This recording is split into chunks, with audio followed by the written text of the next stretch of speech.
Pernahkah kalian menyadari saat seseorang di dekat kita menguap, tiba-tiba kita ikut menguap juga?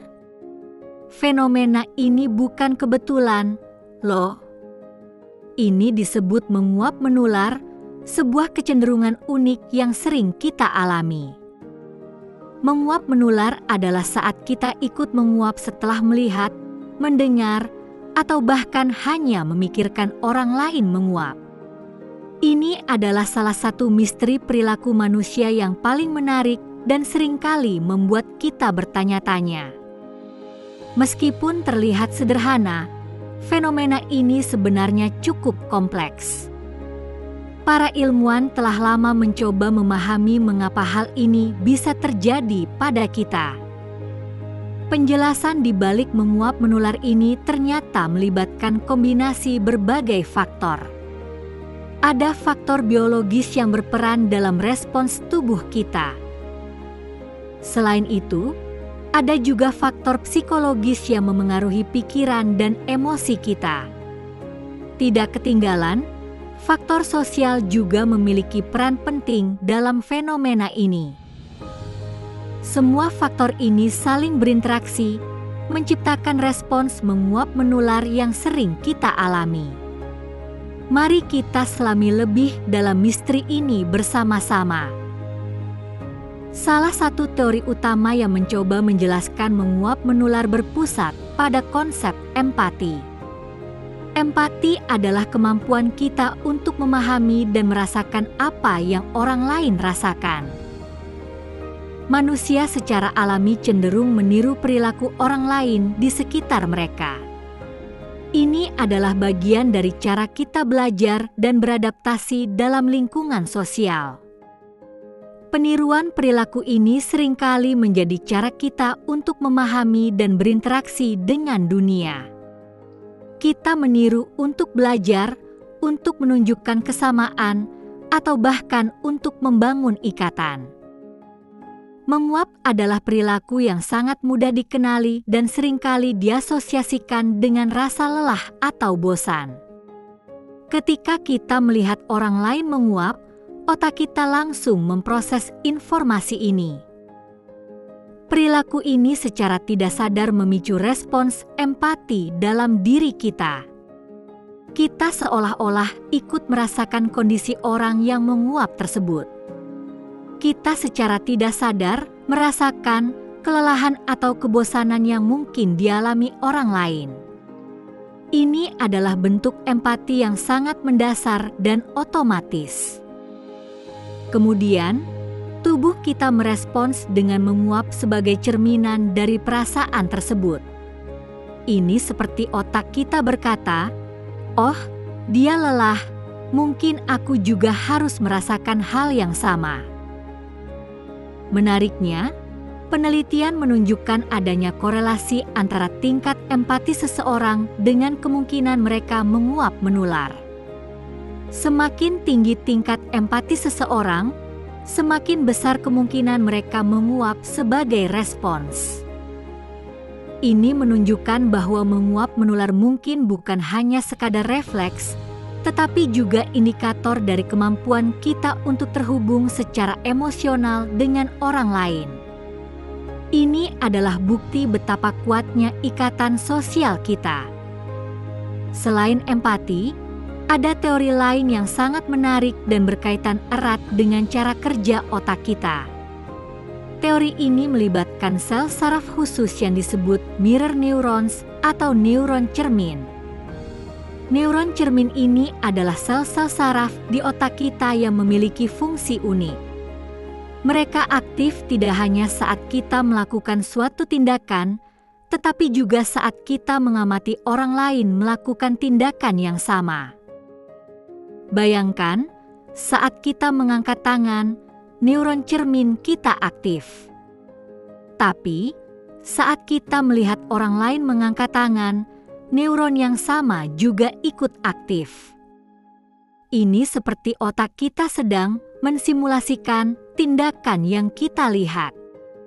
Mereka membantu kita memahami niat dan emosi orang lain dengan meniru aktivitas otak mereka. Nah, Bagaimana kaitannya dengan menguap?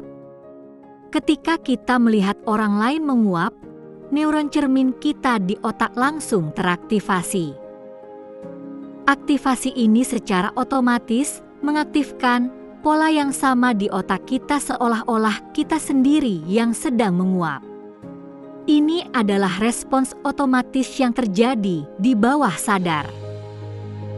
Pola aktivitas otak yang terpicu oleh neuron cermin ini kemudian memicu respons menguap pada diri kita.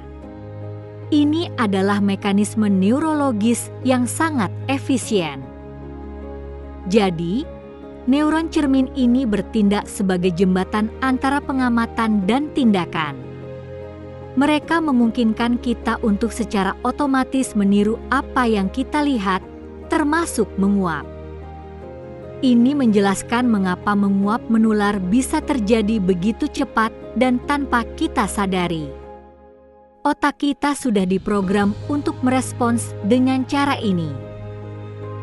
Selain faktor biologis dan psikologis, menguap menular juga sangat dipengaruhi oleh konteks sosial dan lingkungan kita.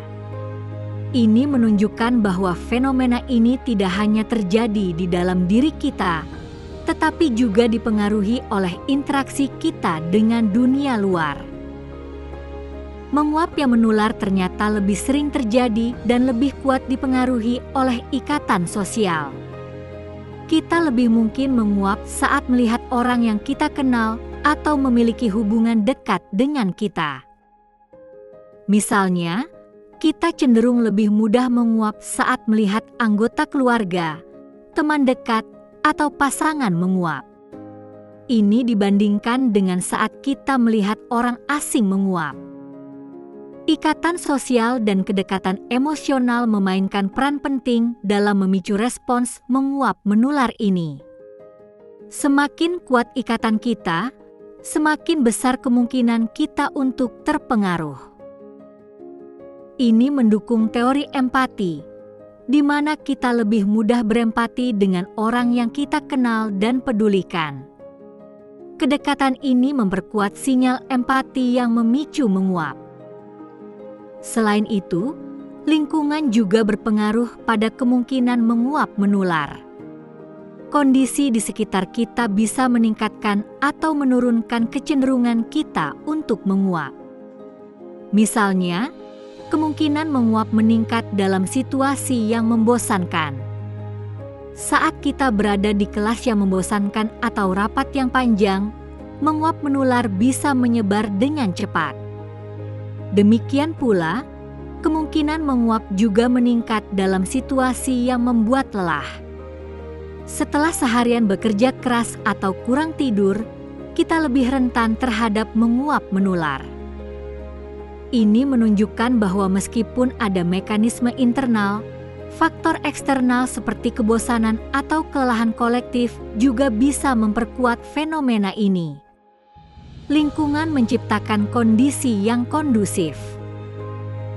Penting untuk membedakan antara fungsi biologis dasar menguap dengan fenomena menguap menular. Keduanya adalah menguap, tetapi pemicu dan tujuannya bisa sangat berbeda. Menguap memiliki fungsi biologis dasar yang penting bagi tubuh kita. Salah satu teori populer adalah bahwa menguap membantu mengatur suhu otak. Saat kita menguap, kita menghirup udara dingin yang membantu mendinginkan otak yang terlalu panas. Ini seperti sistem pendingin alami tubuh kita. Selain itu, menguap juga dipercaya membantu meningkatkan kadar oksigen dalam darah. Tarikan napas dalam saat menguap bisa membantu menyegarkan paru-paru dan meningkatkan sirkulasi. Menguap juga bisa menjadi tanda kelelahan atau kantuk, mempersiapkan tubuh untuk tidur. Ini adalah respons fisiologis yang penting untuk menjaga keseimbangan tubuh. Namun, menguap menular memiliki fokus yang berbeda. Menguap menular lebih terkait dengan aspek sosial dan psikologis dari perilaku manusia. Ini bukan tentang kebutuhan fisiologis tubuh kita untuk mengatur suhu atau oksigen. Sebaliknya, ini lebih tentang bagaimana kita berinteraksi dan merespons orang lain. Menguap menular tidak terkait langsung dengan kebutuhan fisiologis dasar seperti kelelahan atau kantuk pribadi. Kita bisa saja tidak merasa lelah, tetapi tetap menguap saat melihat orang lain menguap. Ini adalah bukti bahwa menguap menular adalah fenomena yang kompleks, melibatkan interaksi antara otak, emosi, dan lingkungan sosial kita. Ini adalah cerminan dari koneksi kita sebagai manusia. Jadi, mengapa kita menguap saat orang lain menguap? Jawabannya tidak sesederhana yang kita kira. Ini adalah perpaduan menarik antara biologi, psikologi, dan sosiologi. Fenomena menguap menular ini adalah bukti nyata betapa kompleksnya otak manusia. Ini menunjukkan bagaimana otak kita secara otomatis merespons sinyal dari lingkungan sosial. Ini juga merupakan jendela ke dalam kemampuan kita untuk berempati dan terhubung dengan orang lain. Menguap menular adalah tanda bahwa kita adalah makhluk sosial. Meskipun masih banyak misteri yang belum terpecahkan, penelitian terus berlanjut untuk mengungkap lebih banyak lagi. Setiap hari, kita belajar hal baru tentang diri kita. Jadi, lain kali kalian menguap karena melihat orang lain menguap, ingatlah. Itu bukan hanya tanda kantuk, tetapi juga cerminan dari koneksi mendalam yang kita miliki satu sama lain. Ini adalah pengingat bahwa kita semua terhubung, bahkan dalam hal-hal sekecil menguap. Sebuah fenomena sederhana yang menyimpan makna besar tentang kemanusiaan kita.